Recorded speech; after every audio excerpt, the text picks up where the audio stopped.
अगर समझो दो वेक्टर दे दिए गए और आपको बोला गया कि इनको कोलिनियर दिखाओ, नहीं तो कुछ दिखाओ ऐसा, तो कोलिनियर कैसे दिखाते हैं? वो स्केलर मल्टीपल होना चाहिए। अब यहाँ पे देखो ये दो वेक्टर है, इसका भी क्वेश्चन बहुत आसान है ये। मतलब इसमें देखो, इसमें आपको क्या है, दो वेक्टर दिए गए हैं, एक वेक्टर ये है, एक वेक्टर ये है। ये दो वेक्टर में से अगर ये दो वेक्टर कोलिनियर है, कोलिनियर हो इसका मतलब क्या, ये वेक्टर इसका स्केलर मल्टीपल होगा। स्केलर मल्टीपल मतलब बहुत आसान ऑप्शन होता है ये, इसमें ज्यादा दिमाग लगाने की जरूरत नहीं रहती। अगर कॉम्पिटिटिव में आए तो क्या करना, देखो ये 2 है ना यहाँ पे, इसका रिलेशन ढूंढो इसके साथ, आई का आई के साथ कितना आता है, ये 4 आता। अगर समझो यहाँ पे देखो, ये 2 है तो ये कितना आता, 4 आता। ये 3 है तो ये कितना आता, 6 आता। तो कंफर्म है क्यू कितना होना चाहिए, अगर ये 5 आता है तो डबल होना चाहिए ना, ये 5 का हाफ होना चाहिए कि नहीं, ये तो ये क्यू कितना रहेगा, 2.5 रहेगा। समझे? Yes sir. नहीं तो हम ऐसे बोल सकते हैं कि 5/2 रहेगा। ठीक है, तो कोई मतलब ज्यादा दिमाग लगाने की जरूरत नहीं है। ऐसे क्वेश्चंस कॉम्पिटिटिव में दिखेंगे आपको। अगर बोर्ड में सॉल्व करना होगा तो हम कैसे करेंगे, उनके उनके कोएफिशिएंट को इक्वल करेंगे, मतलब उनके रेशियो इक्वल रहेंगे हर वक्त। तो मैंने बोला था स्केलर मल्टीपल होता है वो, तो इसका रेशियो इसके साथ, इसका रेशियो इसके साथ और इसका रेशियो इसके साथ इक्वल रहता है। आप कोई भी दो रेशियो को इक्वल ले लो, तो इसने देखो ये इन दो रेशियो को इक्वल ले लिया, तो इसको ये मिलता है, इसमें से उसको क्यू की वैल्यू 5/2 मिल जाती है। ठीक है, यस सर। आगे चलते देखो। Yes sir. मतलब आगे क्या होता है, आपको बोला जाता है कि कॉम्बिनेशन बनाओ इसका। ये लीनियर कॉम्बिनेशन का भी क्वेश्चन पूछा गया है बहुत बार, मतलब ऐसे कभी कभी पूछते हैं। तो ये 15 नंबर का जो क्वेश्चन है, देखो ये लीनियर कॉम्बिनेशन का क्वेश्चन है। ठीक है, तो ये लीनियर कॉम्बिनेशन में क्या बात कर रहा है, आपको एक्सप्रेस करना है, ये एक वेक्टर है as a linear combination of this vector and this vector. मतलब इन वेक्टर के कॉम्बिनेशन में इसको बनाना है, ऐसा क्वेश्चन है ये। तो ये कॉम्बिनेशन आप कैसे बनाओगे, इसके लिए एक प्रोसीजर है, वो ध्यान में रखो। तो कोई भी वेक्टर अगर किसी वेक्टर्स के कॉम्बिनेशन पे बन रहा है, तो आप पहले वेक्टर्स को नाम दे दो। जैसे ये जो वेक्टर रहेगा, इसको मैंने ए नाम दे दिया, ये नीचे वाले जो वेक्टर्स है उनको, इसको मैंने ए नाम दे दिया, ए, ये बी वेक्टर और ये सी वेक्टर। ठीक है, और जो मुझे कॉम्बिनेशन में लाना है उसको मैंने पी वेक्टर बोल दिया। ठीक है, तो ये आपको दिख रहा है, देखो नीचे नोमेनक्लेचर उसका। फिर लीनियर कॉम्बिनेशन, अगर ये वर्ड आपने लिखा कहीं पे, तो ये स्टेटमेंट याद रखने का, ये स्टेटमेंट होता है लीनियर कॉम्बिनेशन का। मतलब जो कॉम्बिनेशन में लाना है वो vector is equal to x of a vector plus y of b vector plus z of c vector. ये एक्स वाई जेड जो रहते हैं वो कांस्टेंट रहते हैं। ठीक है, तो वो कांस्टेंट रहेंगे, आपको उसको ढूंढना पड़ेगा, वो हम लास्ट में ढूंढेंगे। पहले इस वैल्यू, इस पे सारी वैल्यू सब्स्टिट्यूट कर दो। आपके पास जिस जिस की वैल्यू है, आपके पास किस किस की वैल्यू है, आपके पास पी की वैल्यू है, आपके पास ए की वैल्यू है, आपके पास बी की वैल्यू है, आपके पास सी की वैल्यू है। इन सबके वैल्यूज को डाल दो वेक्टर के फॉर्म में। तो मैं क्या करूंगा, देखो यहाँ पे ये मैंने पी वेक्टर डाल दिया, फिर ये मैंने एक्स लिखा, ये ए वेक्टर डाल दिया, ये वाई लिखा, ये बी वेक्टर डाल दिया, ये जेड लिखा, ये सी वेक्टर डाल दिया। ठीक है, फिर मैं इनको सॉल्व करूंगा, हर एक के अंदर वो एक्स वाई को अंदर शिफ्ट कर दो। ठीक है, फिर ये एक्स को मैंने इसको भी दे दिया, इसको भी दे दिया, इसको भी दे दिया, वाई को इसको इसको इसको, जेड को इसको इसको इसको, सबको ब्रैकेट के अंदर डाल दूंगा मैं। फिर उसमें से कॉमन निकलेगा कुछ ना कुछ, तो आई की टर्म कॉमन निकल जाएगी सारे। आप क्या करो, ये 2xi मिलेगा, यहाँ पे 2yi मिलेगा, और यहाँ पे 3zi मिलेगा, इसमें से आई कॉमन निकालो। ठीक है, फिर ये नीचे की जो टर्म है देखो, यहाँ पे ये 2j मिलेगा, यहाँ पे माइनस माइनस वाई जे मिलेगा, और यहाँ पे जेड जे मिलेगा, उसमें से जे को कॉमन निकाल लो, तो वैसे तीसरा भी आएगा, इसमें से भी के कॉमन निकलेगा। तो ये टर्म आप निकालोगे तो आपको क्या लगेगा, देखो बाई इक्वलिटी थ्योरम से दो वेक्टर अगर इक्वल आते, मतलब देखो ये आई की टर्म है, ये ये आई की टर्म या आई के टर्म के कोएफिशिएंट के इतनी होनी चाहिए। ठीक है, ये जे के जो -3 है ना, ये -3 इस जे के इतना होना चाहिए इक्वालिटी के थ्योरम से। और अगर ये जो 4 है ना, ये के का, ये कोएफिशिएंट के इतना होना चाहिए, के इतना, मतलब आई का कोएफिशिएंट इक्वल रहेगा, जे का कोएफिशिएंट इक्वल रहेगा, के का कोएफिशिएंट इक्वल रहेगा। इससे आपको 3 इक्वेशन मिलेंगे, वो 3 इक्वेशन बाय इक्वालिटी मिल जाते हैं आपको, रिलेशन बताते हुए एक दूसरे में। तो ये देखो यहाँ पे -1 था, तो ये -1 इज इक्वल टू ये हो जाएगा 2x प्लस 2y प्लस 3z। तो ये देखो 2x प्लस 2y प्लस 3z इज इक्वल टू -1। ये कहाँ से आया? इक्वालिटी से। ये -3 इज इक्वल टू ये ब्रैकेट हो जाएगा। तो मैंने यहाँ पे लिखा देखो x plus y minus plus z is equal to -3। और तीसरा भी ये पूरा ब्रैकेट इज इक्वल टू क्या आएगा? +4 आएगा। तो मैंने ये 3 ब्रैकेट निकाल लिए, तीनों के तीनों इक्वेशन मिल जाएंगे। ठीक है, फिर इन तीनों इक्वेशन को आपको सॉल्व करना है। अब वो सॉल्व करने का मेथड आपके पास बहुत सारी है। आप लीनियर इक्वेशन से इन दोनों को पहले सॉल्व करेंगे, फिर इन दोनों को सॉल्व करेंगे, फिर उन दोनों को सॉल्व करके निकालेंगे। क्या ऑप्शन है आपके पास? 10वीं तक का ऑप्शन था ये। नहीं तो फिर दूसरा ऑप्शन आपके पास है, आप 11 में मैट्रिक्स पढ़े हो, मतलब 12th में मैट्रिक्स, मैट्रिक्स से भी इसका आंसर निकल सकता है। नहीं तो तीसरा जो सबसे अच्छा ऑप्शन है वो है क्रैमर्स रूल, जो आपको 9th में या 10th में था। याद है क्रैमर्स रूल? याद है या बताऊं? बताओ सर। देखो ये डी लेने का, ये डी मतलब क्या? डिस्क्रिमिनेंट होता है। ये डिस्क्रिमिनेंट डिटर्मिनेंट होता है। डिटर्मिनेंट क्या रहता है? डिटर्मिनेंट ये होता है, ये जो वैल्यूज है ना, ये x के कोएफिशिएंट, y के कोएफिशिएंट, z के कोएफिशिएंट है। देखो उधर, ये x के कोएफिशिएंट, y के कोएफिशिएंट और z के कोएफिशिएंट है लाइन में। ठीक है, ठीक है। Yes sir. इसको सॉल्व करते आता अभी तुमको, ये पहले रखो, फिर इनको क्रॉस मल्टीप्लाई करो, फिर ये रखो, फिर इनको क्रॉस मल्टीप्लाई करो। अब वो आएगा, उतना तो पढ़ा है ना मैट्रिक्स में।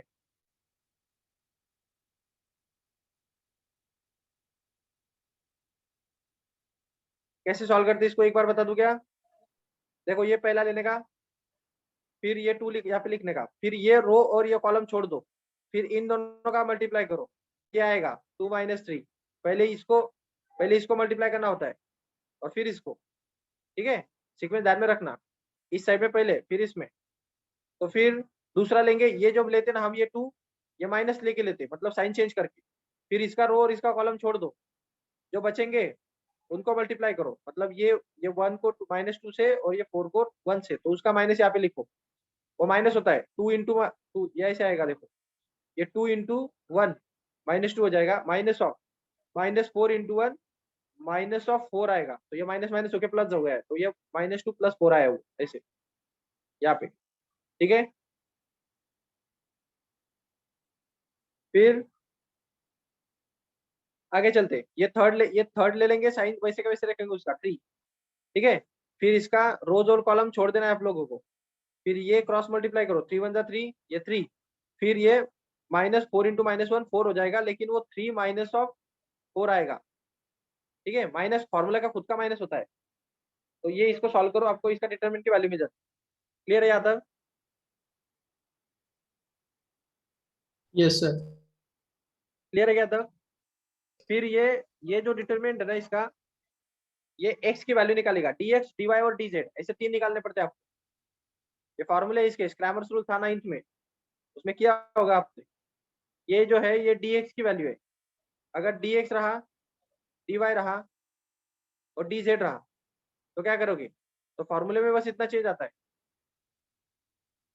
ये जो पहला जो होता है ना, ये राइट साइड के नंबर होते हैं सबके सब। मतलब इक्वेशन जो रहते हैं उसके राइट हैंड साइड जो भी होती है वो रहता है वो, मतलब उसको हम सी बोलते हैं। ये ये नंबर रहते हो राइट साइड के, इसको हम सी बोलते हैं। समझो, आप इसको सी याद रखो, इसको ए याद रखो, इसको बी याद रखो, इसको सी याद रखो, इसको डी याद रखो, ये डी रहने दो। ठीक है, मतलब ए बी सी डी ऐसा। फिर ए मतलब क्या? एक्स के कोएफिशिएंट, बी मतलब क्या? जेड के वाई के कोएफिशिएंट, सी मतलब क्या? जेड के कोएफिशिएंट, और डी मतलब क्या? ये सबसे राइट वाला। तो ये ऑप्शन ऐसे आता है देखो। नहीं तो इससे अच्छा एक्स वाई जेड ही याद रखा तो अच्छा रहेगा, क्योंकि एक्स वाई जेड से जल्दी समझता है। एक्स वाई जेड ही याद रखो इसको, मतलब ऐसे याद रखो देखो। ये पहले वाले एक्स वाले रहेंगे, फिर वाई वाले रहेंगे, फिर जेड वाले रहेंगे, और इसको सी नाम दे दो, ये सी वाले रहेंगे सब लास्ट। ठीक है, तो इसका जो एक्स का जो फॉर्मूला था ना, ये डी एक्स, ये फॉर्मूला कैसे बनता है देखो। जो आप ले रहे हो उसको छोड़ के लेना पड़ता है। मतलब जैसे जैसे dx का ये फॉर्मूला है। ठीक है, तो इसके कोएफिशिएंट ऐसे आते देखो। ये जो पहली लाइन है ना, ये वो सब सी वाली लाइन है, मतलब सी वाले C1 C2 C3 वो सारे सी से थे ना तीनों इक्वेशन के राइट साइड। फिर ये जो है ना, ये x है ना, तो x की जगह पे हमने दूसरी c लिख दिया, तो बाकी वाले लिखो फिर ये y वाले आएंगे, y1 y2 y3, और फिर ये z वाले आएंगे, z1 z2 z3। समझे क्या? बहुत आसान फॉर्मूला होता है इसका, बेसिक चीज है। अगर हम x ले रहे हैं तो x की जगह पे वो राइट हैंड साइड वाले डालो, और y और z को वैसे के वैसे ले रहे हो। अगर हम सिर्फ y लेंगे तो फिर हम क्या करेंगे, हम x को वैसे ले लेंगे, x1 x1 x2 x3, फिर y की जगह पे वो c ले लेंगे, c1 c2 c3, और ये z को रहने देंगे, z1 z2 z3। समझा? Yes, sir. समझे क्या? कोएफिशिएंट लेना है साइन के साथ, और फिर z का कैसे लेंगे फिर? Yes, sir. ये z का कैसे आएगा देखो, y z का कैसे आएगा, d z का। यहाँ पे आपको x1 x2 x3 तो रहेगा, फिर y1 y2 y3 भी रहेगा, सिर्फ z की जगह पे c1 c2 c3 डालना है, राइट साइड डालनी है, और इसको सॉल्व करना है आपको। समझे? Yes. समझे क्या? तो जो आपके जो एक्स वाई जेड है ना, उसका फॉर्मूला होता है, फिर आपने सब निकाल दिया। सबसे पहला जो डिटर्मिनेंट था, सबसे पहला, उसको कोई नहीं रहता है, मतलब ये डी। ये डी का मतलब क्या? ये एक्स नहीं, वाई नहीं, जेड नहीं, ये सिर्फ डी है। ये सिर्फ डी का मतलब होता है, ये पहले ये इधर के छोड़ दो आप, ये एक्स लो, ये वाई लो, और ये जेड लो। x1 y1 z1, x1 x2 x2 x1 x2 x3, y1 y2 y3, z1 z2 z3। ये सिर्फ डी था, इसलिए किसी को सी नहीं आया अंदर, अपने अपने हिसाब से चेंज होगा। एक मिनट। हाँ, हेलो। हाँ बोला। हाँ बोलने के लिए। मी ऍक्च्युली लेक्चर मध्ये आहे. बाबा घरात असतील. मी वरती आलेलो आहे. मग काय माहिती, मला बाहेर ऍक्च्युली आहे की नाही काय माहिती, पाहावं लागेल. बरं.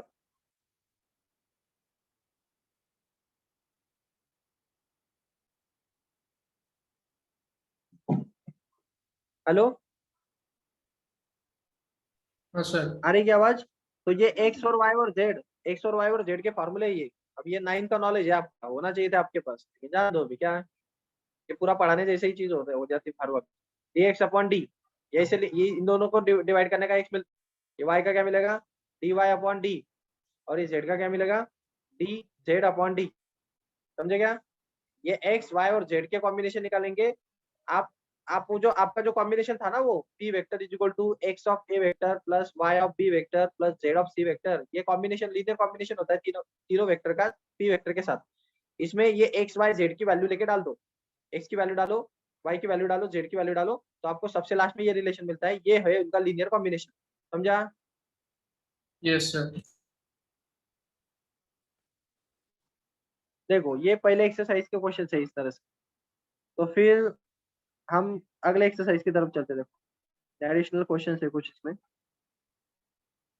नेक्स्ट एक्सरसाइज में क्या है, आपको इंटरनली और एक्सटर्नली ऐसे डिवीजन के टॉपिक्स है। मतलब ये आपको कोऑर्डिनेट ज्योमेट्री में 10th में हो चुका है। कोऑर्डिनेट ज्योमेट्री में आपको इंटरनल और एक्सटर्नल डिवीजन होता था, देखो ऐसे ऐसे टॉपिक होता था, ऐसे एक सेगमेंट होता था, ठीक है।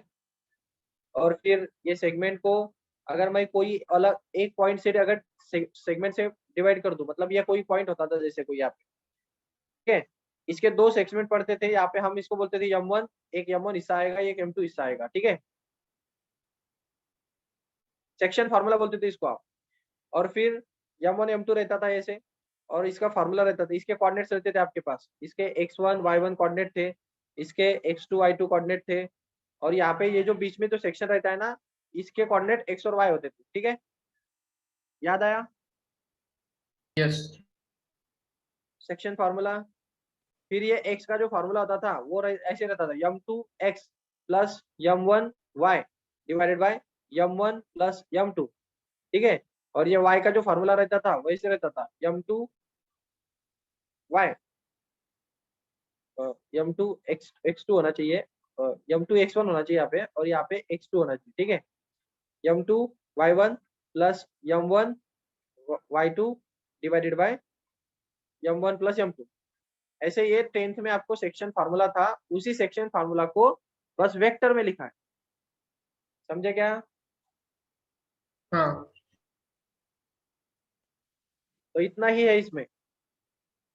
तो देखो यहाँ पे अभी मैं क्या बात कर रहा हूँ, find the position vector of point r which divides, मतलब वो ऐसे डिवाइड करेगा ज्वाइनिंग द पॉइंट्स। ये पी और क्यू वो पॉइंट है जो ऐसे रहते थे ना, ये यहाँ पे, ये समझो ये पी है, ये क्यू है, ये दो पॉइंट्स को कट करने वाला एक पॉइंट है जिसका नाम है आर। और ये जो पी और क्यू है इनके पोजीशन वेक्टर आपको देके रखते हैं, वैसे वहाँ पे x1 और y1 देके रखते थे, देखो कोऑर्डिनेट्स आपको देके रखते थे x2 और y2, वैसे यहाँ पे कोऑर्डिनेट्स की जगह पे वेक्टर दिए। तो इसका भी वेक्टर दिया है आपको, ये वेक्टर दिया है इसका, क्या वेक्टर है ये, 2i माइनस जे प्लस 3k, और इसका एक वेक्टर देके रखा है आपको -5j plus 2j minus 5k। ठीक है, इन दोनों के वेक्टर दिए। एंड इन रेशियो, रेशियो भी दिया है आपको 3:2, मतलब क्या, ये m1 रहेगा जो रहेगा 3, और ये m2 रहेगा जो कि रहेगा 2। समझा? तो रेशियो पता है आपको 3:2, ये इसका एक वेक्टर पता है, इसका एक वेक्टर पता है, और आपको जो ये जो पॉइंट है ना, ये आर वेक्टर, इसका वेक्टर ढूंढना है, इसका वेक्टर क्या आएगा बोलो। और ये अगर इंटरनली डिवीजन करेगा तो ढूंढो, मतलब पहला टॉपिक है इंटरनल डिवीजन, और दूसरा टॉपिक है ये अंदर नहीं डिवाइड कर रहा है, ये ऐसे बाहर जाके कहीं तो भी डिवाइड करेगा इसे आर। ठीक है, तब जाके ढूंढो। समझे क्या? हाँ समझे क्या टॉपिक? हाँ वही टॉपिक है, वही फॉर्मूला है, सब कुछ वैसे के वैसे चलता है। यहाँ पे बस फॉर्मूला क्या चेंज हो जाता है देखो, वैसे ही फॉर्मूला है, बिल्कुल सेम है। अब उस वो जो वेक्टर रहता है ना बीच में का आर, अगर हम उसको इंटरनली लेते हैं, देखो इंटरनली अगर हमने उसको लिया, ये बीच में है, ये पी पॉइंट है, ये क्यू पॉइंट है, ठीक है, और अगर हम उसको इंटरनली डिवीजन ले रहे, इंटरनली का मतलब क्या हो जाएगा, ये ऐसे देखो यहाँ पे, ये अंदर आएगा जैसे यहाँ पे कोई चार वेक्टर, ठीक है। तो ये आर वेक्टर को अगर हम लेते हैं, तो इसका आपको वेक्टर पता है, इसके वेक्टर को हम समझो पी वेक्टर बोलेंगे, ठीक है।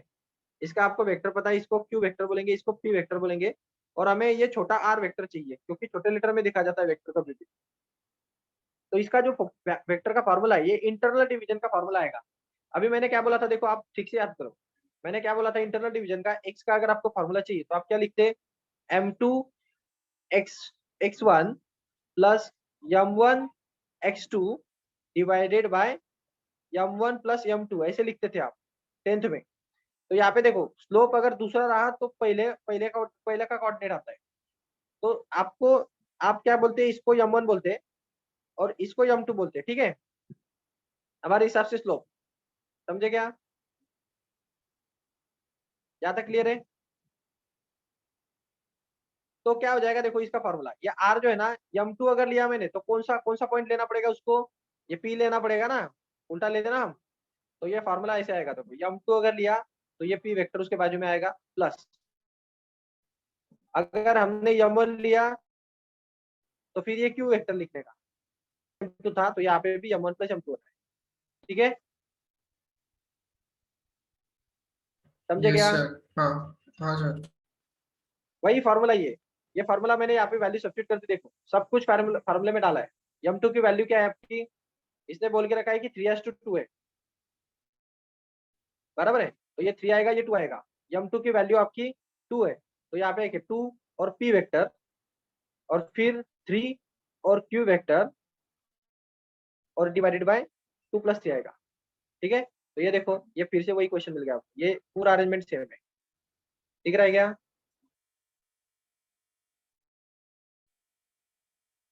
ठीक रहा है क्या? ये क्लियर हुआ क्या अब तक?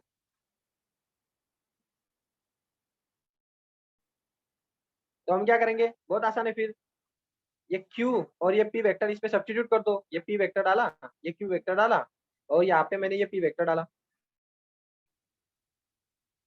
ठीक है।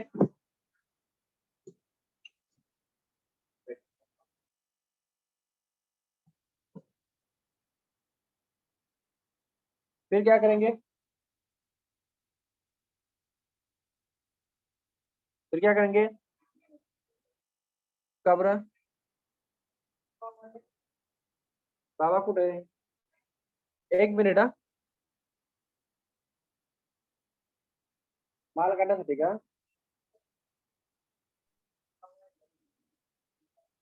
काय नाव आहे तुझं?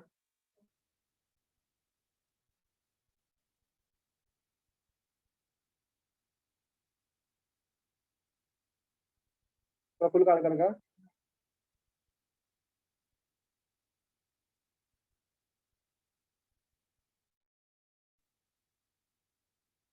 काय सांगू तुला बाबा आहे का तिकडे इकडे? तुम्हाला कडे शिकवतो. हॅलो हा ते बाबा आहे का तिकडे? अच्छा नाही ते माल ते निखिल पाहत होत ना त्यासाठी. हा हा तर त्याला फोन केला तर गेले माणसं. काही नाही बाबा तिकडे शेतात गेले वाटतं ते. आईच गेले ते. हॅलो हा बरं हा हो हो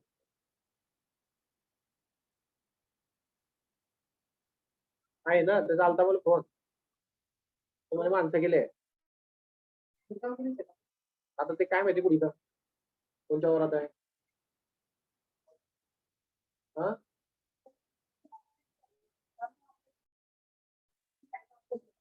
चालू त्याला 4 दिवस करत म्हणून तसं राहते. बरं जाऊ दे काय करू मी त्या मला मी जाऊ का मी जाऊ का थांबवतो लेक्चर मग काय हा आता मिसमॅच होईल ना ते इकडे तिकडे गेलं असतील तर मग काय करू.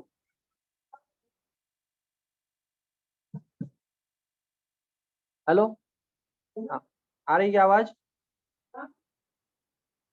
हेलो हेलो हाँ यस सर. हाँ देखो इधर तो यहाँ पे मैंने Q की वैल्यू डाली देखो ये P की वैल्यू डाली और मैंने सॉल्व कर दिया इसको बस कुछ नहीं किया यहाँ पे तो ये बस क्या कर देंगे ये अंदर डाल देंगे इसको और ये 2 को अंदर डाल देंगे और फिर ये एक पूरा वेक्टर मिल जाएगा आपको आई को जे को और के को सॉल्व करने के बाद.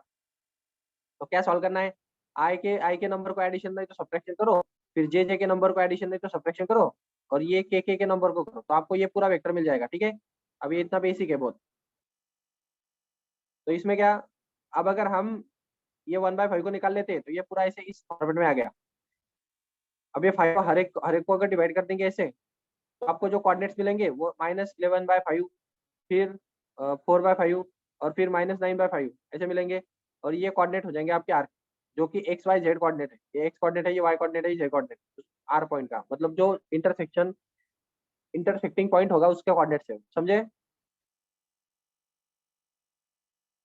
ठीक है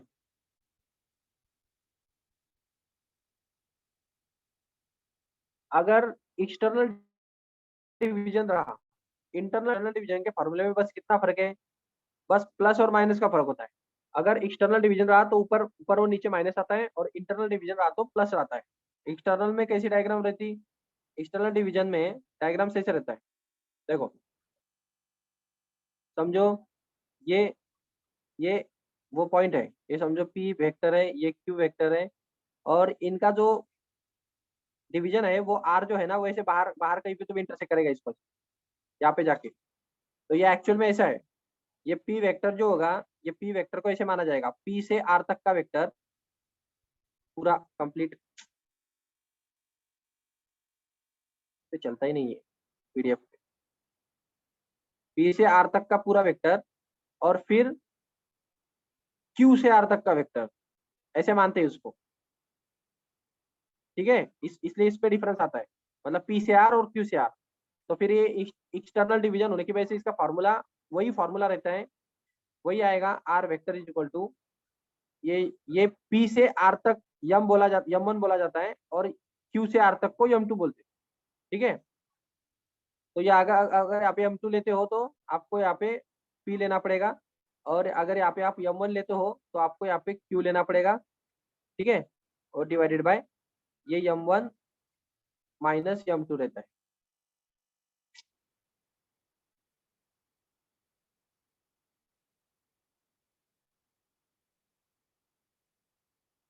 रुको 1 मिनट जरा ये चल नहीं रहा. ठीक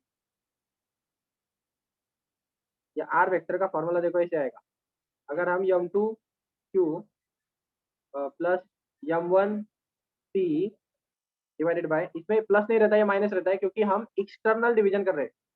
एक्सटर्नल अगर रहा तो माइनस लेने का, m2 माइनस m1, समझे क्या? इतना ही फर्क होता है इसमें, माइनस करना पड़ता है, मतलब m1 माइनस m2 करो। समझा या नहीं समझा फॉर्मूला? समझा सर।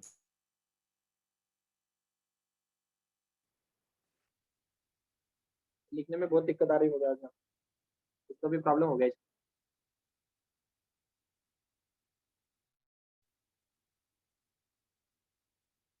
तो बस वो फॉर्मूला सॉल्व करके निकालना है तुमको। यहाँ पे find the position vector mid point या जॉइनिंग द पॉइंट्स, ये 2 पॉइंट दिए आपको और वो मिड पॉइंट है। मिड पॉइंट का फॉर्मूला कैसा था? आप अगर देखो, आपने अगर 10th में पढ़ा होगा ठीक से, तो आपको मिड पॉइंट का भी फॉर्मूला था उधर। मिड पॉइंट कैसे रहते हैं? 2 सेगमेंट्स रहते हैं, उसमें m1 m2 दोनों इक्वल आ जाएंगे, क्योंकि क्या है, ये एक पूरा सेगमेंट है, समझो, और ये मिड पॉइंट है इसका। तो डेफिनेटली m1 और m2 जो वैल्यू आने वाली इसकी इक्वल ही रहेगी ना, क्योंकि दोनों इक्वल है। तो यहाँ पे m1 m2 का कोई टेंशन नहीं रहता है। तो ये फॉर्मूला बहुत आसान बन जाता है आपका। तो वो फॉर्मूला क्या बनता है देखो, r vector is equal to, ये जो पी वेक्टर रहता है और ये जो क्यू वेक्टर रहता है ना, तो इन दोनों का प्लस, मतलब P vector plus Q vector divide by 2, ये आपका मिड पॉइंट का फॉर्मूला मिलेगा। समझे क्या? Yes sir. मिड वेक्टर जो रहेगा ना, ये पॉइंट जो रहेगा ना मिड वेक्टर, ये यहाँ पे समझो आर वेक्टर हम ले रहे हैं इसको, ये मिड पॉइंट अगर रहा तो ये फॉर्मूला यूज करने का, दोनों प्लस डिवाइड बाय, ठीक है। तो ये क्या करेगा, वो दोनों पॉइंट्स के पोजीशन वेक्टर्स को लिखेगा। मतलब इसने क्या किया देखो, ये जो पॉइंट दिए थे उसने उसको वेक्टर्स में कन्वर्ट कर लिया। ये एक पॉइंट था, इसको वेक्टर में ला दिया, तो इसको आई जे और के चिपका दो।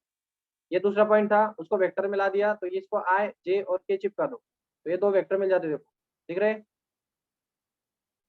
फिर ये बोल रहा है कि वो मिड पॉइंट है, तो मिड पॉइंट का फॉर्मूला लेके क्या करो, इन 2 वेक्टर को प्लस करो, ये वेक्टर और ये वेक्टर की प्लस डिवाइड बाय 2, ठीक है। Yes sir. फिर जो आपका आंसर मिलेगा उसके जो कोऑर्डिनेट्स रहेंगे वो आपके कोऑर्डिनेट्स है मिड पॉइंट के, खत्म। बहुत आसान टॉपिक होते हैं ये।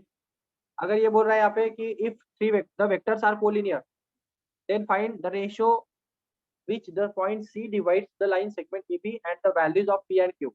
अगर वेक्टर कोलिनियर है तो क्या होना चाहिए, पहले तो इसको आई जे के लगा दो, ये सारे पॉइंट्स को, क्योंकि ये पोजीशन वेक्टर बनाएंगे इसके, ए का पोजीशन वेक्टर, बी का पोजीशन वेक्टर, सी का पोजीशन वेक्टर, आई जे के लगा दो आप।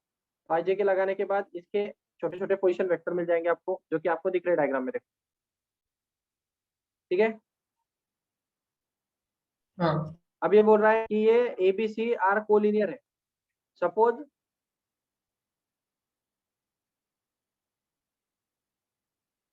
हाँ कोलिनियर है, और उसने बोला है कि ratio in which does point C divide the line segment AB, C क्या करता है, डिवाइड करता है लाइन सेगमेंट एबी को, ठीक है। तो हमने यहाँ पे एज्यूम कर लिया कि सी पॉइंट जो है वो डिवाइड कर रहा है, तो वो वो जो ए बी रहेगा वो इस तरह से दिखेगा ना, देखो इसने बोल के रखा है कि तीनों पॉइंट कोलिनियर है, कोलिनियर का मतलब एक ही लाइन पे आएंगे।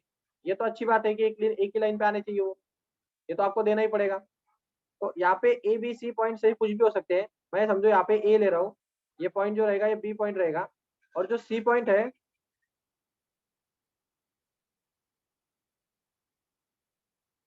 एक मिनट, हाँ हेलो, हाँ बोला, बाबा शेतातच गेलेत वाटतं।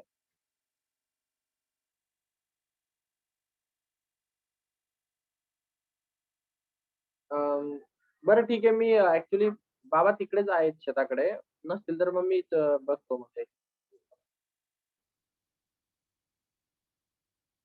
बरं बरं, हॅलो,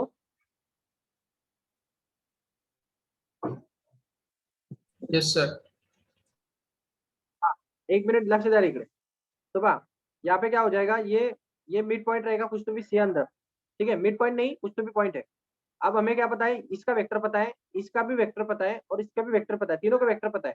अभी आर वेक्टर आपके पास है ऑलरेडी, ये ए वेक्टर भी आपके पास है, और ये बी वेक्टर भी आपके पास है।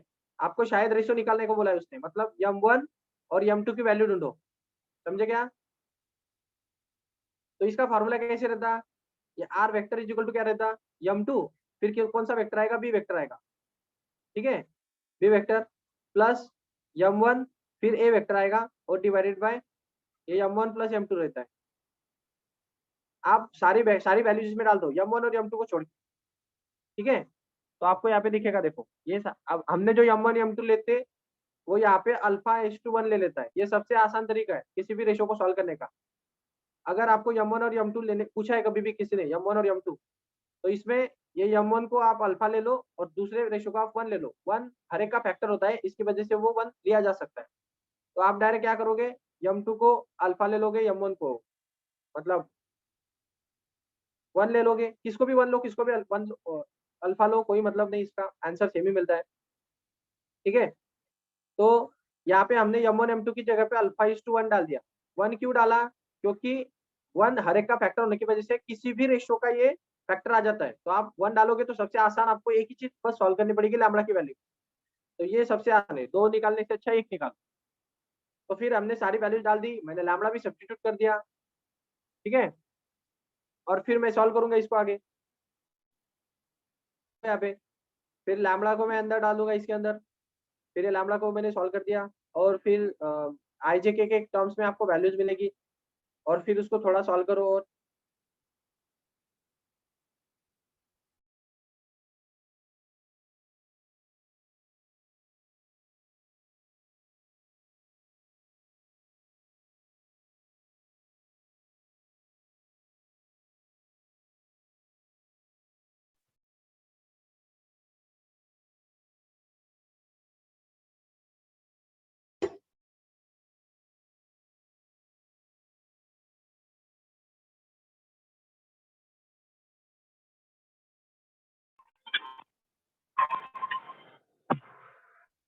हॅलो, नाही ना बाबा नाही आले. हो, तर तेच मी चाललाय ना, आता लेक्चर संपले. हा तेच मी आता चाललोय, बाबा कुठे गेले तेच समजत नाही मले. मग ते गाडी घे गेलाय का नाही ते पाणी पडेल. मग मी आता लेक्चर संपवलं, मी चाललोय आता. नाही ना, नाही ना, मी चाललो ना आता, मी थांबवलं लेक्चर. हो.